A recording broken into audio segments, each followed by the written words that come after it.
안녕하세요. 반갑습니다. 미용관 채널의 이용관입니다. 오늘도 강의 시작하기에 앞서서 화면 하단에 좋아요랑 구독 버튼 꼭 눌러주시는 거 잊지 마시고 강의 시작해 보도록 하겠습니다.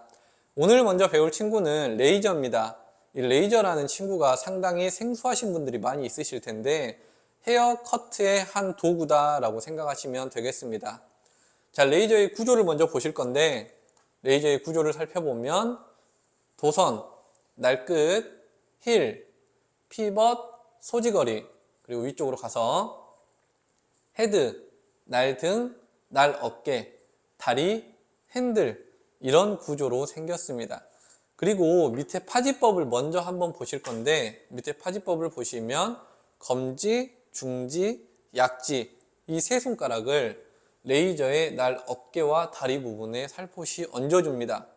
그리고 소지거리에 소지를 걸어주는데 약지와 소지 사이에 이렇게 핸들이 자리 잡을 수 있도록 하시면 되겠습니다. 그리고 위에만 네 손가락을 얹어두면 밑에 받쳐줘야 될 손가락이 반드시 필요하겠죠. 엄지손가락을 이용해서 이 레이저가 밑으로 떨어지지 않게 받쳐주시면 되겠습니다. 이렇게 해서 구조와 파지법을 먼저 한번 살펴봤는데 자, 앞쪽의 특징을 먼저 보시기 전에 뒤쪽의 종류에 대해서 한 번만 좀 언급을 하고 가겠습니다. 종류를 보시면 밑에 쪽 종류를 보시면 오디너리 레이저라고 해서 일상용 레이저가 있고 쉐이핑 레이저가 있습니다. 이 레이저라고 하는 친구는 앞에 구조처럼 보셨겠지만 이렇게 날 등부터 날 끝까지 직사각형 반듯하게 존재를 하고 이 안쪽에 면도칼이 하나가 들어가요. 이렇게 면도칼이 하나 들어가서 고정이 됩니다. 이 사이에 이렇게 고정이 돼서 이 면도칼의 칼날을 이용해서 머리카락을 자르는 건데 이렇게 면도칼의 칼날 부분이 100%다 밖으로 드러나 있는 게 일상용 레이저가 되겠습니다. 오디너리 레이저가 되겠습니다. 반대로 쉐이핑 레이저 같은 경우는 여기서 날 등에서 날 끝까지 생긴 이 부분에서 날 끝부분이 이렇게 곡선의 파형으로 생겼어요. 자, 이렇게 파형으로 생겼는데 여기서 칼날이 드러나는 부분은 극히 일부만 드러나게 됩니다. 칼날이 이렇게 들어가요. 자, 이렇게 들어가면 이 파형의 간격에 따라서 조금씩은 다르겠지만 이 칼날이 드러나는 부분이 약 40%에서 70%가 드러나게 됩니다. 그럼 이 쉐이핑 레이저와 일상용 레이저가 있다라는 것만 일단 기억하시고 다시 한번 앞으로 넘어가서 위쪽으로 가셔서 특징을 살펴보도록 하겠습니다. 자, 특징을 다시 한번 보시면 1번 날 등과 날 끝이 평행을 이루고 비틀리지 않아야 한다라고 되어 있습니다. 이거 같은 경우는 일상용 레이저 일상용 레이저에 대한 설명이고 쉐이핑도 포함이 됩니다. 쉐이핑 포함. 그리고 두 번째, 날 등에서 날 끝까지 양면의 콘케이브가 균일한 곡선으로 되어 있고 두께가 일정해야 한다라고 되어 있습니다. 일단 레이저의 면도 칼 같은 경우에는 면도 날이 양면이 있는 게 있고 양면형이 있고 단면형이 있습니다. 2번에서 설명하고 있는 건 이 양면형에 대해서 설명을 하고 있으며 이 날 등과 날 끝부분이 모두 칼날이 드러나는 부분으로 생긴 거예요. 그래서 일반적인 레이저는 이렇게 날 등 부분이 평평하지만 양면으로 생긴 건 이쪽도 파형, 밑에 쪽도 파형. 그래서 이건 즉 양면으로 생긴 쉐이핑 레이저에 대한 설명이 조금 더 가깝다라고, 그런 특징이 조금 더 가깝다라고 생각하시면 되겠습니다. 자, 이렇게 양쪽에 파형이 균형이 있고 균등하며 그 간격이 똑같아야 된다라는 걸 이야기하고 있는 겁니다. 자, 다음 세 번째는 모발 손상이 되지 않도록 잘 드는 것으로 한다라고 되어 있습니다. 여러분들은 이 강의를 들으시는 여러분들은 혹시 미용실에 가서 이 레이저로 커트하는 디자이너를 만나보신 적이 있으세요? 혹은 내 머리를 자를 때 누군가가 레이저로 잘라줘 본 적이 있으신가요? 저는 실제로 20년 전에 정말 유행하던 스타일을 따라하기 위해서 미용실을 간 적이 있어요. 20년 전에 유행하던 스타일이라고 하면 울프컷이나 혹은 샤기 스타일이 많이 유행을 했어요. 지금은 무거운 머리들이 많이 지배하고 있지만 그때는 층이 많은 가벼운 머리들이 유행을 하고 있었기 때문에 가위를 사용하기보다는 레이저를 이용한 커트도 많이 진행이 됐었습니다. 그때 레이저에 의한 커트를 처음 경험해 봤었는데 첫 번째로 제가 느낀 건 이건 머리를 자르는 게 아니라 뜯기는 기분이다 라는 걸 먼저 느꼈어요. 그래서 그때는 잘 몰랐지만 멋을 위해서 이 정도는 감수해야 되는 건가? 라고 생각을 했었지만 지금에 와서 전문적인 분야로 배우다 보니까 그냥 그때 칼날이 좋지 않았구나 라는 걸 배우게 됐어요. 자, 그만큼 모발 손상이 되지 않고 고객이 불쾌함을 느끼지 않기 위해서 면도칼에 칼날이 잘 드는 것으로 사용해야 된다 라고 꼭 명시하고 있는 겁니다. 여기에 부가적으로 조금 더 설명을 덧붙이자면 충분히 분무를 한 후에 레이저 커트는 진행을 해야 된다는 것입니다. 충분한 분무.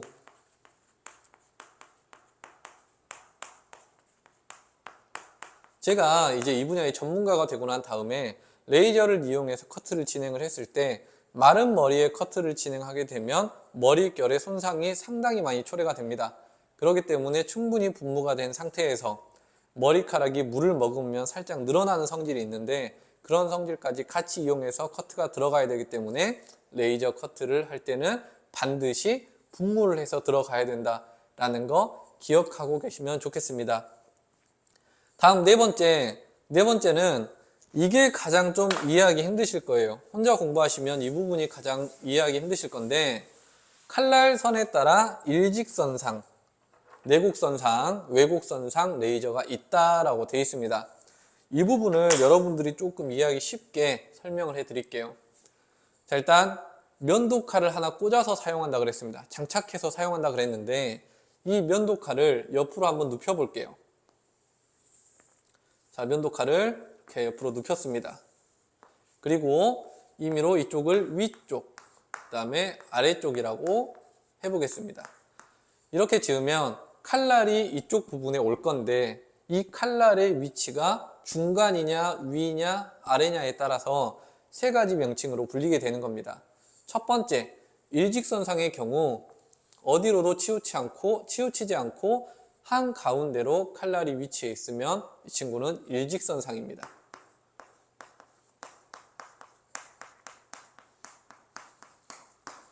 자, 두 번째로 이 칼날이 경사면이 위쪽으로 향하고 있고 칼날이 위쪽에 위치해 있다. 이 친구 같은 경우는 내곡선상입니다.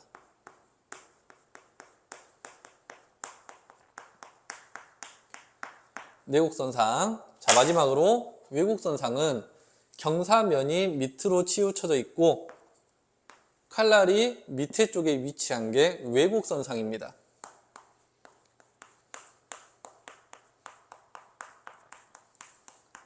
자, 이렇게 있고 이 친구들이 각각 어떤 역할을 하는지 머리카락을 실제로 잘라보면서 그림으로 그려서 잘라보면서 가볍게 설명을 드릴게요. 자, 두피가 이렇게 있습니다. 뒤통수가 이렇게 있고 여기서 자라난 머리가 대각선으로 나타납니다. 자, 대각선으로 나타납니다. 일단 외곡선상 먼저 설명을 드리면 자, 외곡선상은 칼날이 밑에 있고 우리가 커트를 할 때 위쪽이나 바깥쪽에서 아래쪽으로 커트가 들어가게 됩니다.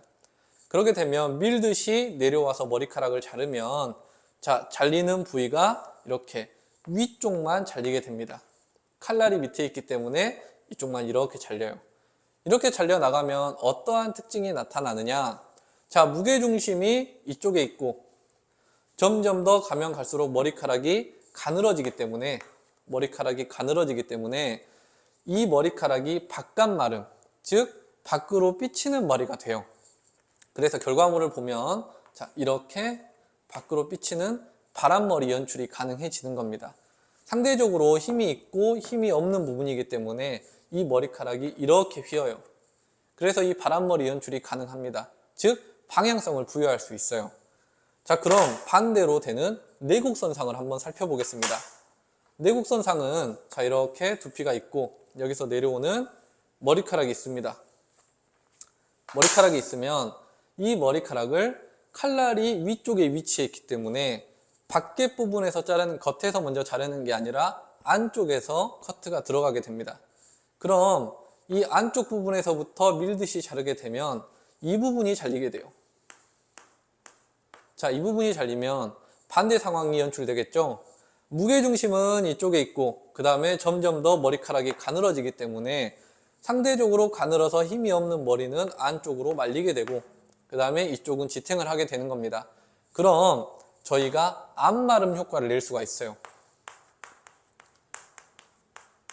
안쪽으로 들어가는 C컬의 형태를 연출할 수 있습니다.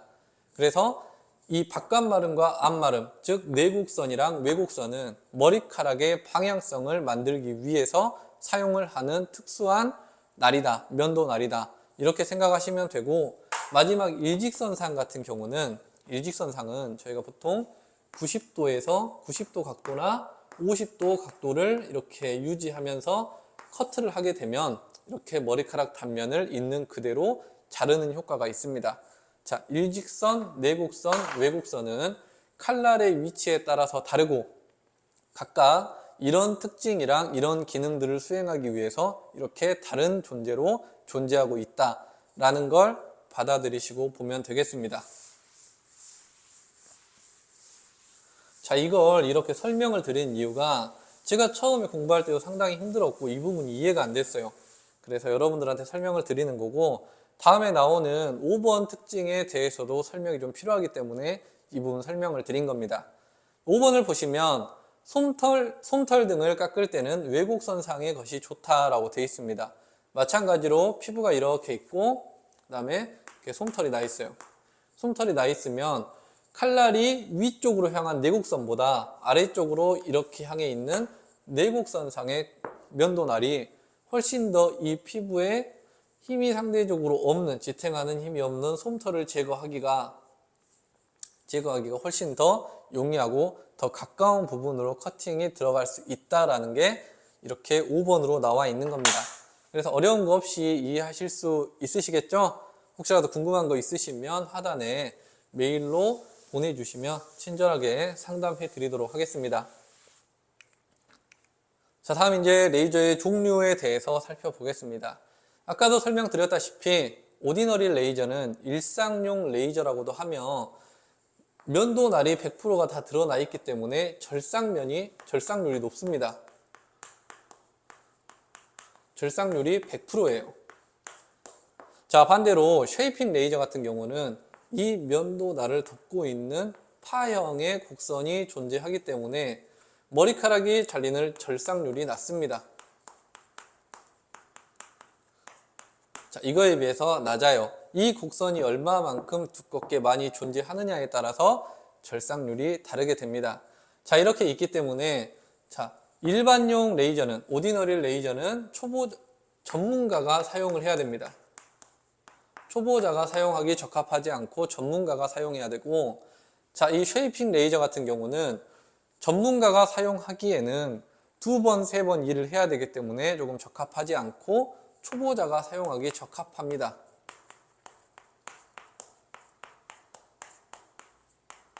그리고 항상 이 쉐이핑이라는 단어가 들어가면 전체적인 모양을 만드는 것이라고 받아들이면 훨씬 더 이해하기 편하실 거예요.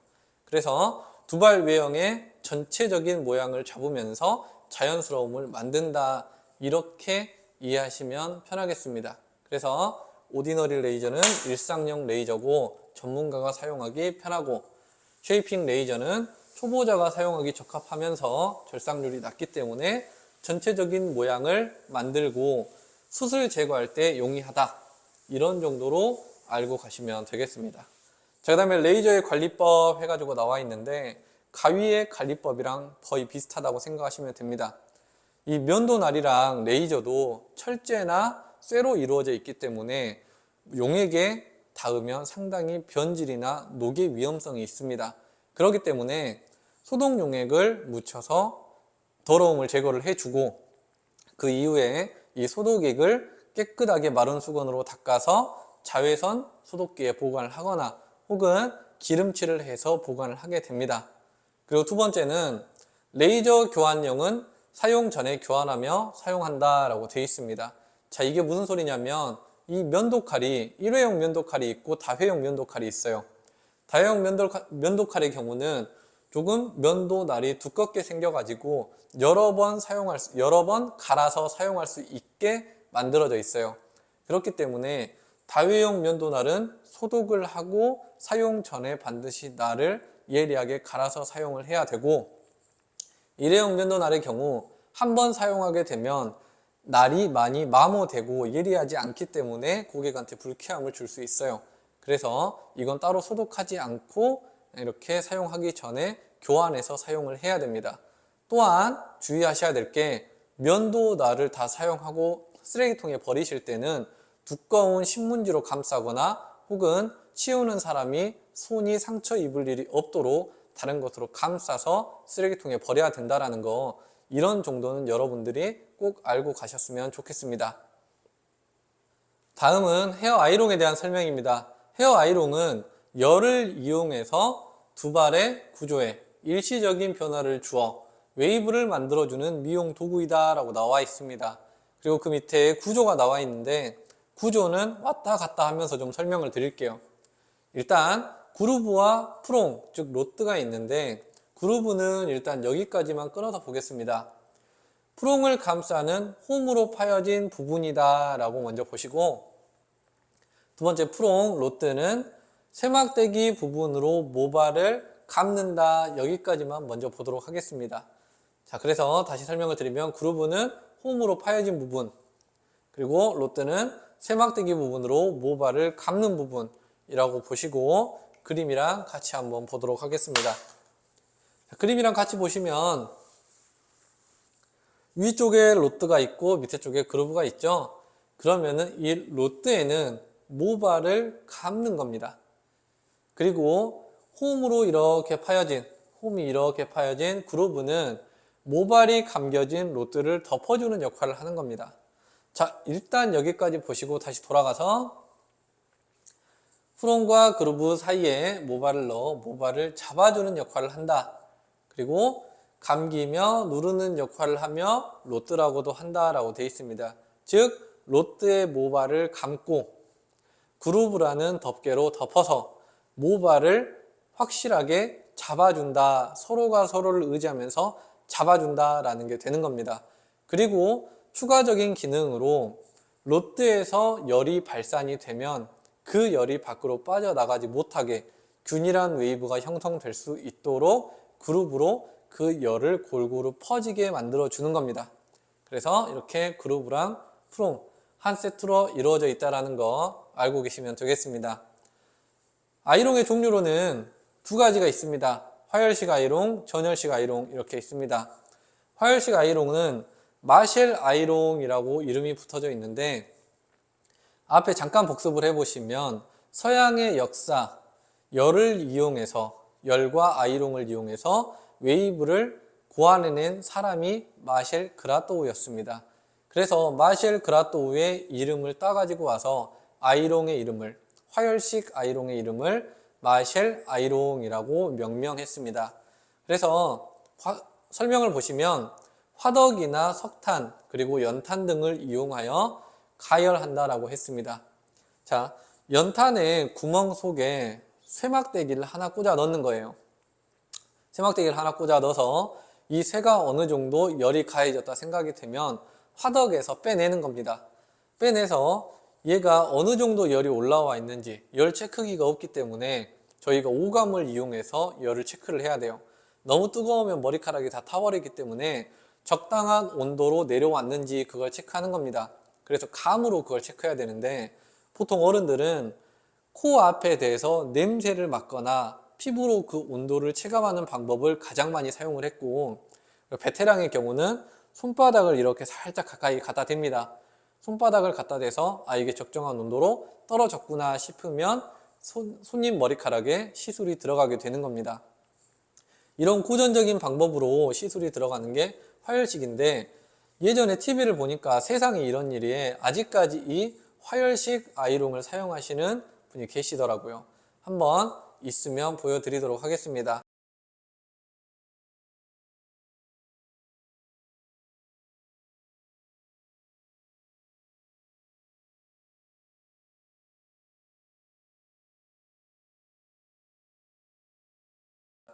자, 그 다음에 두 번째, 전열식 아이롱입니다. 여러분들 집에서 하나씩 꼭 갖고 계시거나 주변에 흔히 관찰할 수 있는 아이롱들이 전부 다 전열식 아이롱입니다. 전기를 꽂아서 롯들을 가열시키는 방식을 채택하고 있습니다. 다음은 아이롱의 조건 해가지고 6가지가 나와 있는데 같이 한번 보시겠습니다. 자, 롯드, 그루브, 핸들 등에 녹이 슬거나 갈라짐이 없어야 되고, 그 다음에 접촉면에 요철이 없고 부드러워야 된다라고 되어 있습니다. 너무 당연한 소리죠? 자, 일단 갈라짐이 있거나 요철이 생기면 머리카락이 그 사이에 끼거나 혹은 갈라진 부분에 열이 제대로 전달이 안 돼서 균일한 웨이브를 낼 수가 없습니다. 미리 결론부터 내놓고 이야기를 하자면 좋은 아이론의 조건은 균일한 웨이브를 머리에 손상 없이 형성할 수 있어야 된다라는 게 결론이고, 계속해서 3번을 보겠습니다. 비틀거리거나 구부러지지 않고 어긋나지 않아야 된다. 즉 내구성이 좋아야 된다라는 이야기를 하고 있습니다. 그리고 프롬과 핸들의, 롯드와 핸들의 길이는 대체로 균등한 것이 좋다. 핸들의 길이가 작게 되면 우리가 움직일 때 손에 가해지는 힘이 많기 때문에 무리가 옵니다. 혹은 롯드의 길이가 짧고 핸들의 길이가 길어지면 길어질수록 시술할 수 있는 범위가 줄어들기 때문에 작업에 시간이 오래 걸린다라는 장단점이 존재합니다. 장점은 없이 단점만 존재하는 거겠죠. 다섯 번째, 발열과 절연 상태가 양호해야 한다라고 되어 있습니다.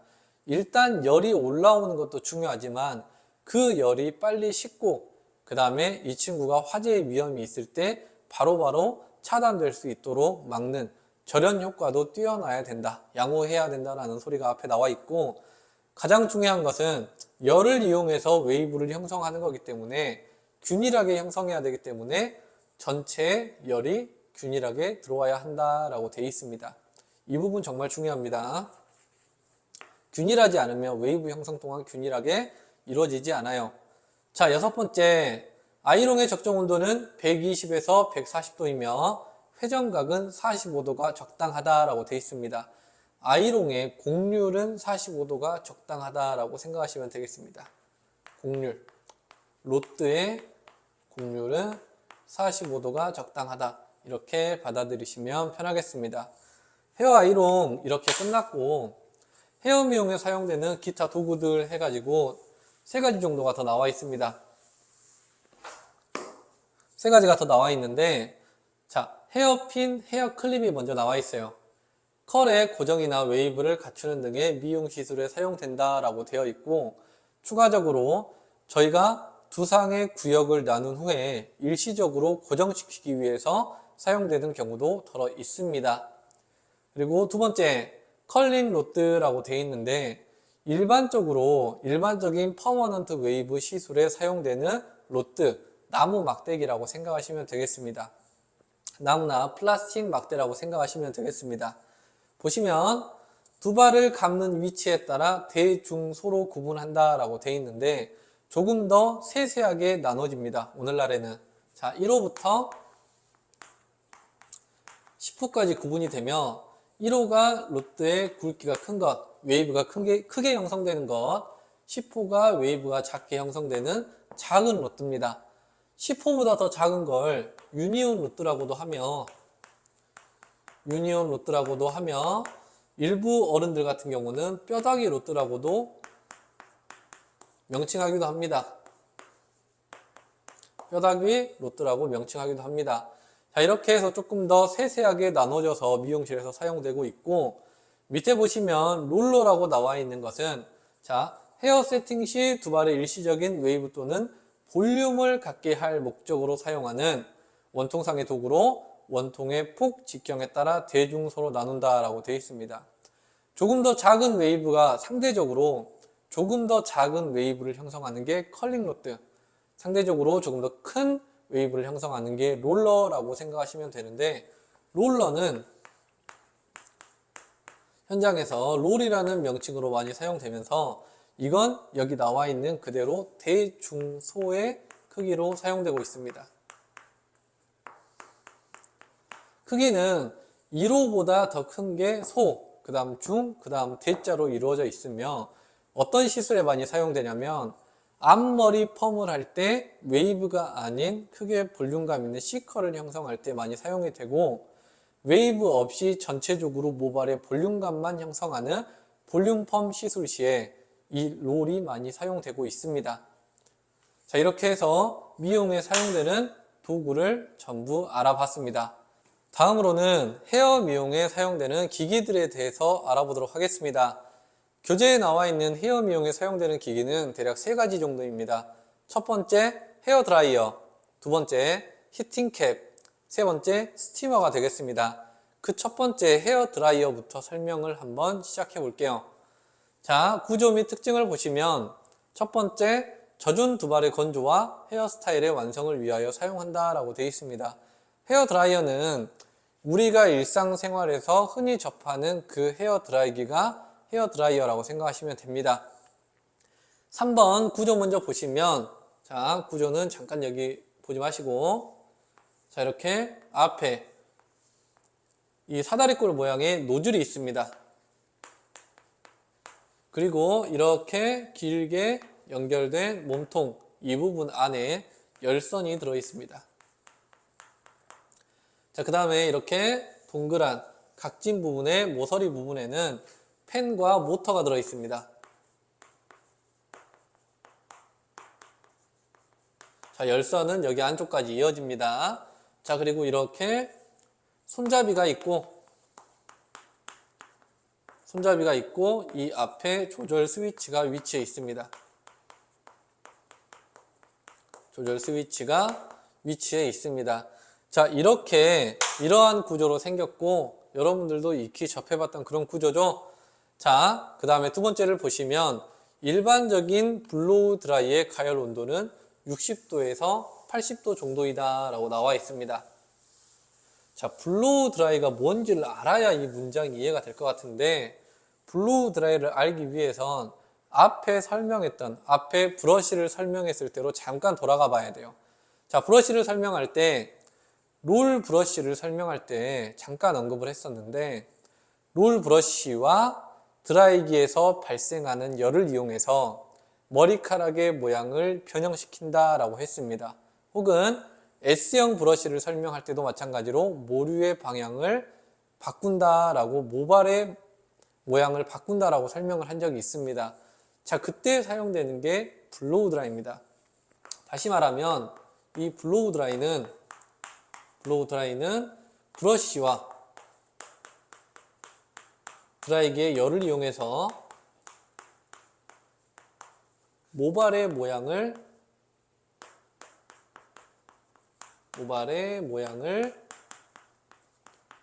변형시키는 것,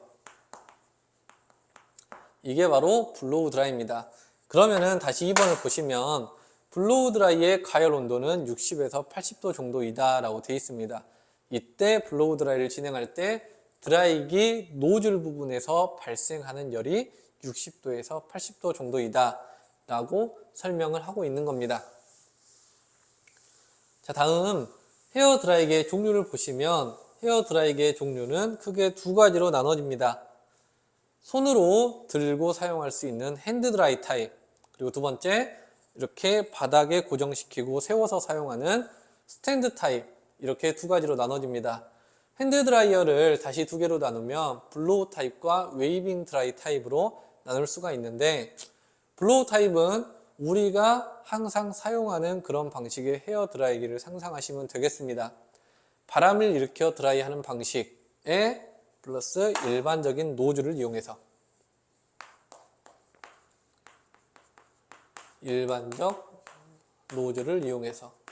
그러면은 웨이빙 드라이는 뭐냐?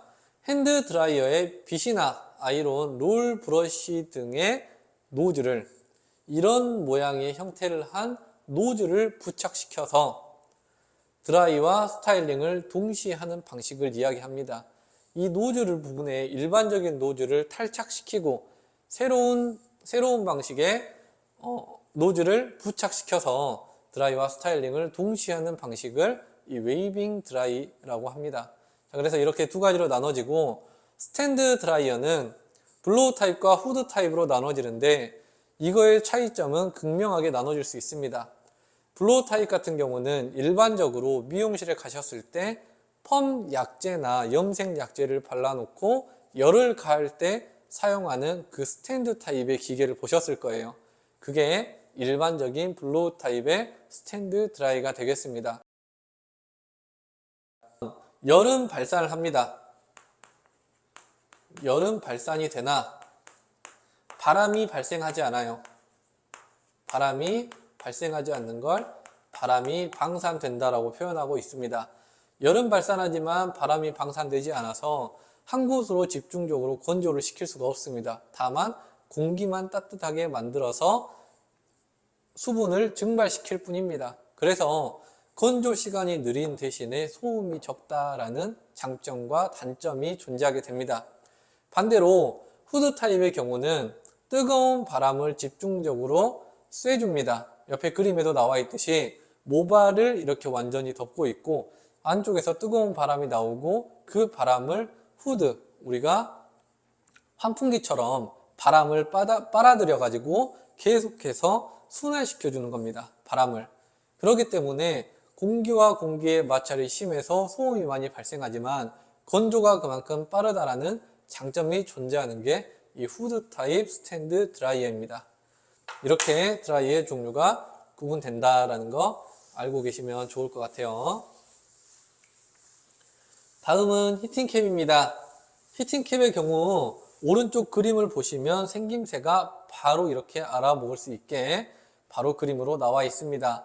모델이 착용하고 있는 그 모자가 히팅캡입니다. 히팅캡인데 지금 많이 볼 수 없지만 1990년대부터 2000년대까지 집 앞에 미용실만 가도 남녀노소 할 거 없이 파마를 한 사람이면 다 히팅캡을 사용하고 있었습니다. 약 3가지 정도로 이렇게 설명이 나와 있는데 이걸 조금 더 함축적으로 설명을 드릴게요. 자, 약액을 두피나 모발에 도포합니다. 자, 도포하고 히팅캡을 씌워서 열을 발산시킵니다. 열을 발산시키고 모자 안에 그 열을 가두는 거예요. 자, 이렇게 열이 발산되고 열이 가둬지면 어떤 현상이 일어나냐면 모발이 팽창합니다. 모발이 팽창하고 모공이 이완돼요.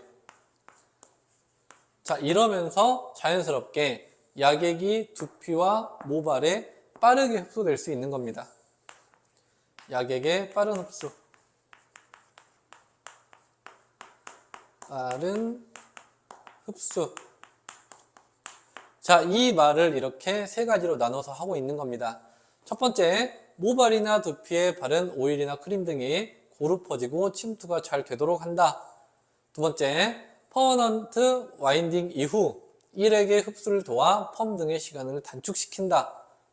세 번째, 스캘프 트리트먼트, 헤어 트리트먼트, 가온식 콜드액 시술 시 사용된다 라고 되어 있습니다.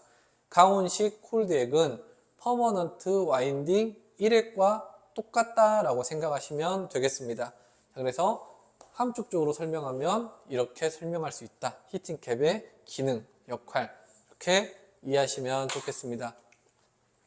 자, 다음은 헤어 스티머가 나와 있는데 헤어 스티머도 마찬가지로 지금 한 3가지 정도로 나와 있어요. 3가지 정도로 나와 있는데 헤어 히팅캡의 기능과 역할이랑 다를 게 없습니다. 아까 방금 설명드렸던 이 함축적인 원리가 똑같이 적용이 되는 겁니다. 다른 점은 고온의 스팀을 이용한다.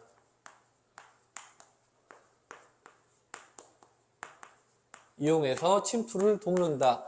이런 차이점이 있고 차이점이 한 가지가 더 있으면 스팀이라는 것 자체가 수증기를 분사하는 거기 때문에 수용성 용액의 침투를 용이하게 한다. 수용성 용액의 침투를 돕는다.